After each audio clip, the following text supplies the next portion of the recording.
All right, gentlemen. Next up, we have number 10, Vance, and they will be traveling to number 2, Mallard Creek. Oh, man. We saw this game earlier this year. Heck of a slobber knocker the first time around. Mallard Creek won it 17-7. And, since then, we've seen Vance struggle but come out on the other side. Mallard Creek has, played pretty well and pretty much dominated everyone else that they've played. So, second time around, like Shalimar said, y'all know who Shalimar is. Y'all probably too young for that. But anyway, Vance last week, really impressive defensively, beating Butler 21-0. Me and Brandon were there.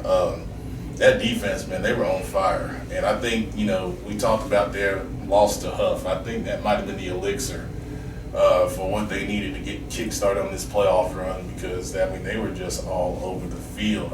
Power echoes, Stephon Thompson on defense, just incredible. They had enough plays on offense, timely offense. Joseph Morris had 2 touchdowns.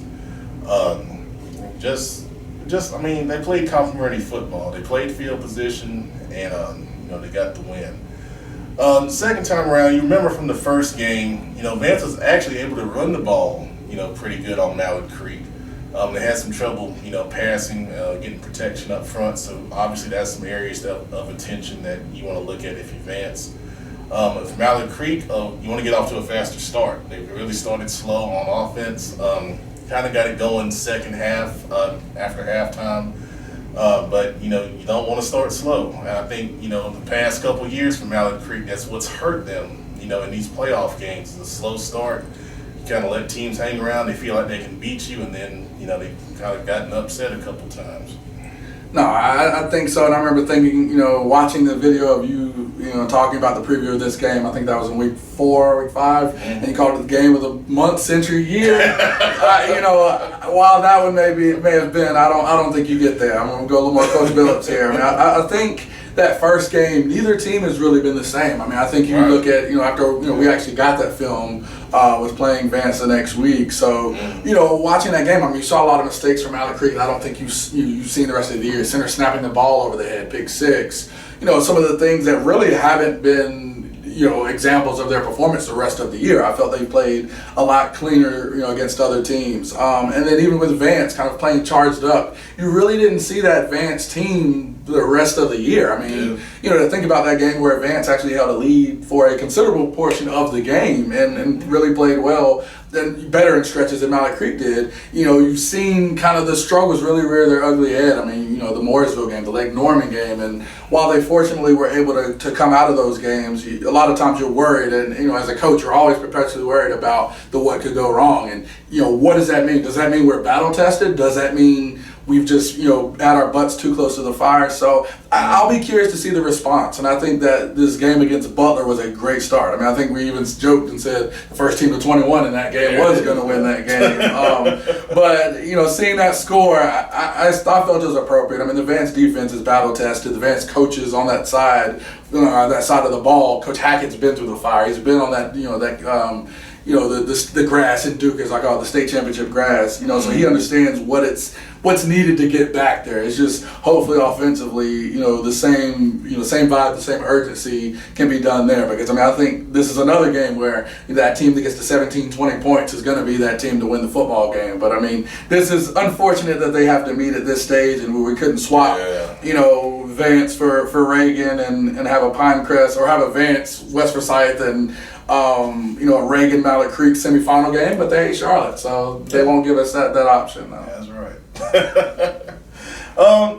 With Mallard Creek in the past in the playoffs, we've seen them, really try to focus on running the ball and controlling the game and, trying to win it with the defense. Now, with them going to the air raid, do you think they're going to follow through and really throw the football here? Or are they going to kind of go back to their roots and, try to pound it and run it and, win it the old traditional Mallard Creek?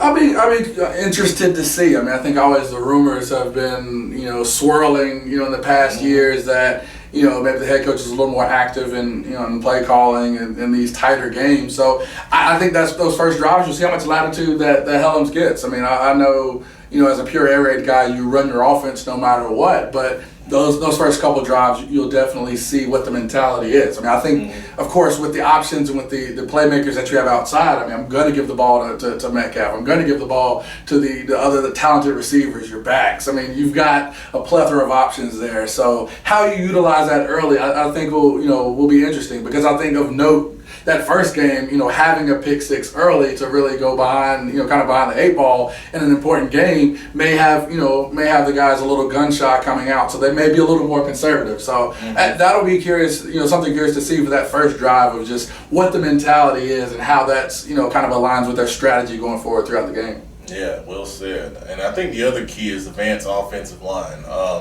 If they can, just hold the water for 2 and 3 seconds, Vance will be able to, do some things on their side of the ball. They have some guys that can, get some things done. For sure, yeah. Like Jordan Payne, for example. I think he's a huge wild card as far as where he lines up on the formation. If you put him in the slot, they can run jet sweep with him. Of course, they were hitting the deep ball with him a lot against Huff. So, all those things are possible if the Vance offensive line can at least just hold the water against the Mallard Creek D line. That's a tough job. That is a tough job. Those guys are hungry, to come out and prove that these last couple of years have been a fluke, and that the old Creek standard is still there. So I tell you, it's gonna be tough for real. I mean, that's the rare situation that Mallard Creek's having to prove themselves. I mean, I think not winning a playoff game last year really puts kind of a weird spin on this game, where you have the team that won the first meeting feeling a little more hungry, or feeling like they need to prove something. And I mean, I think that'll keep those guys focused this week. And it's a weird way of that favorite coming in, because we talked a lot about that last week with, as a favorite, what is your mentality? And I think it's a very unique situation where you're playing the defending state finalists, defending, Western regional champions, and you're playing a team that, even though you beat them, it's playoff time and you've got to make a statement. So it's one of those situations as a coach you like it, because the motivation's in front of you. You don't have to spend time talking, getting the guys up. It's like, do you want it or not? And I mean, that's what makes this 4AA Fight Club so interesting. Amen to that, man. All right, Friday night, Mallard Creek. Big game alert. Hope to see a huge crowd there, and don't know if we'll be there yet. Hadn't decided where we're going, so if we're there, say hey. Thanks for watching.